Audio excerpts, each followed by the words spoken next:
Hello everyone, কেমন আছেন সবাই? আশা করি সবাই ভালো আছেন। আমরাও আলহামদুলিল্লাহ ভালো আছি। আজকে হলো শুক্রবার আর এখন বাজে 11টা, 11:30 হবে। তো আজকে রান্না করব হাঁসের মাংস। আর হাঁসের মাংস এখানে রান্না করার জন্য আদা, রসুন, তারপরে কাঁচামরিচ, তো এগুলো সব কিছু পেস্ট করে নিব। তো প্রথমে আদা রসুন এখানে দিয়ে দিয়েছি, তারপরে পেস্ট করে যতটুকু লাগবে ততটুকু রেখে আর বাকিটুকু তুলে রাখবো, মানে অল্প একটুই হাঁসের মাংস, অর্ধেকটুকু।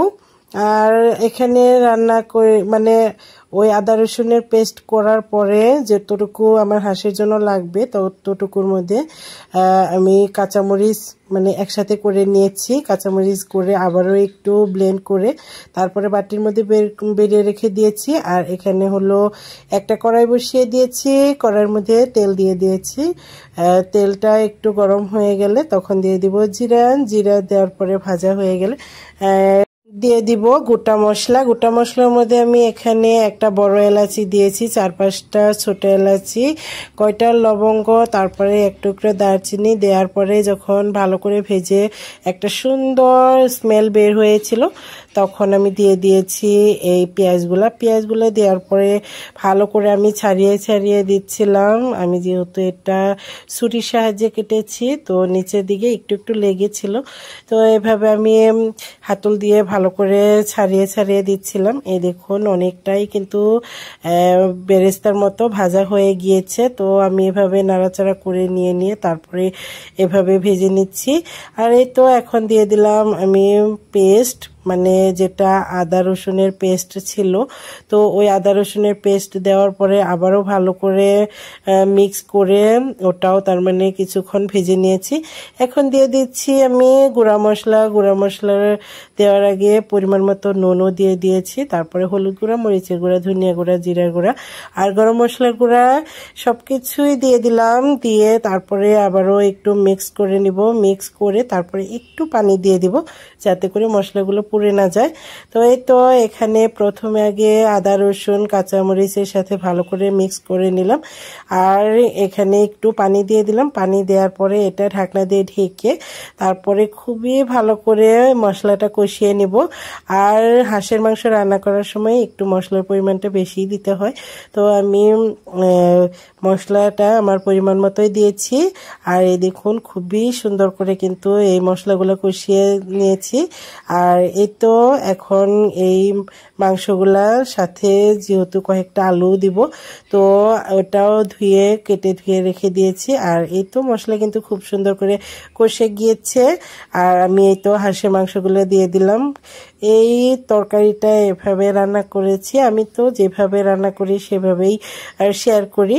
তো যেভাবে এক এক সময় এক এক রকমের রান্নাবান্না করি, তো তারপরেও এভাবে মশলা কষিয়ে এই হাঁসের মাংসটা রান্না করার পরে এই হাঁসের মাংসটা খেতে খুবই ভালো হয়েছিল।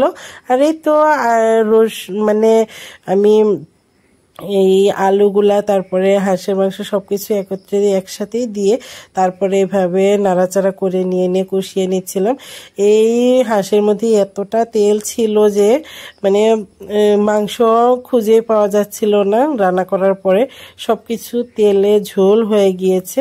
তো এই তো এভাবেই, যেহেতু তেলালা মাংস ওটাও ভালো লাগে, তো এই তো এভাবে আমি খুবই সুন্দর করে নাড়াচাড়া করে নিয়ে তারপরে একটু পরপরই নাড়াচাড়া করে নিচ্ছিলাম কারণ নিচের দিকে মশলাগুলো লেগে যাচ্ছিল। আর এই তো এভাবে কিন্তু অনেকক্ষণ ভরে তারপরে কষিয়ে নিয়েছি। আর যেহেতু অনেকটাই তেল ছেড়েছে এটা তো আর শুকিয়ে তারপরে কষানো যাওয়া সম্ভব না। আর ওই জন্য আমি দেখে নিলাম, চেক করে নিলাম যে আলুগুলো সিদ্ধ হয়েছে কিনা। তো যেহেতু আলুগুলো সিদ্ধ হয়ে গিয়েছে তো আমি দিয়ে দিলাম ঝোলের পানি। আর ঝোলের পানি দেওয়ার পরে তো ফুটে যাচ্ছে, খুবই সুন্দর করে আমি রান্নাগুলো করে নিচ্ছিলাম। আর মাঝখানে কাঁচামরিচ দেওয়া হয়েছিল, সেটা দেখানো হয় নাই। তো আমি কিন্তু কাঁচামরিচ ছাড়া রান্না করি না, কাঁচামরিচ দিয়েই রান্না করি। এই তো আমার হাঁসের মাংস রান্না একদমই কমপ্লিট। তো দেখেও অনেকটাই লোভনীয় লাগছিল, আমি এভাবে রান্না করছিলাম। তো আমার রান্নাটা আপনাদের কাছে কেমন লেগেছে অবশ্যই কমেন্ট করে জানাবেন। আর যদি ভালো লেগে থাকে অবশ্যই লাইক করে দিবেন।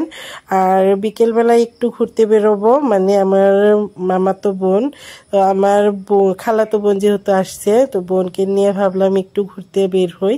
তো পাশেই একটু দূরেই তো আমার মামাতো বোনের বাড়ি, তো ভাবলাম যে বোনকে নিয়ে ওদের বাড়িতে একটু ঘুরতে যাই। সময় সময় ও আসে, তো আসলেই তো আমাদেরকে যেতে বলে, তো ভাবলাম যে যাই। আর একা একা তেমন যাওয়া হয় না, যেহেতু বোন আসছে তো বোনকে নিয়ে একটু ঘুরতে বের হলাম।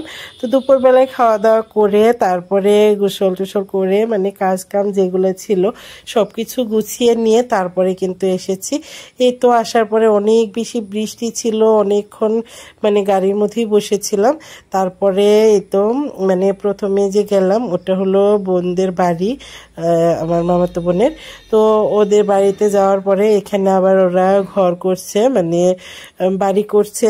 ওরা যে বাড়িতে ছিল ওটা হলো টিন পাতের বাড়ি, তো ওই ঘরের থেকে এই বাড়িতে আবার চলে আসবে। তো এখানে ঘর করছিল, আমাদেরকে বলছিল যে যাও ঘর দেখে আসো কেমন হয়েছে। তো ভালোই হয়েছে, অনেক বড় করে ঘর জোড়া দিয়েছে।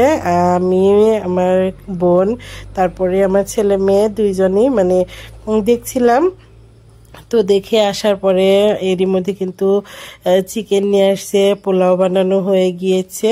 তো সব কিছু এখানে রেডি করে ফেলেছে। আর আমার হাজবেন্ড তো আসে নাই, আমার হাজবেন্ড আমাদেরকে ছেড়ে দিয়ে তখনই চলে গিয়েছে।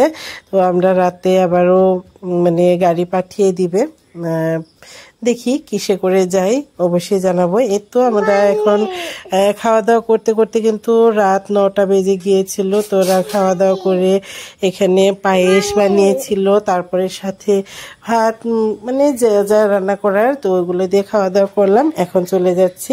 এই তো কিছুক্ষণ হেঁটে যাওয়ার পরে আমার হাজব্যান্ড আবার একটা টোটো পাঠিয়ে দিয়েছিল, টোটোর মধ্যে করেই যাব। এই তো আজকের ভিডিও এ পর্যন্তই, দেখা হবে নেক্সট কোনো ভিডিওতে। ততক্ষণ পর্যন্ত ভালো থাকবেন, সুস্থ থাকবেন, আমাদের জন্য দোয়া করবেন। আজকের ভিডিও পর্যন্তই, আল্লাহ হাফিজ।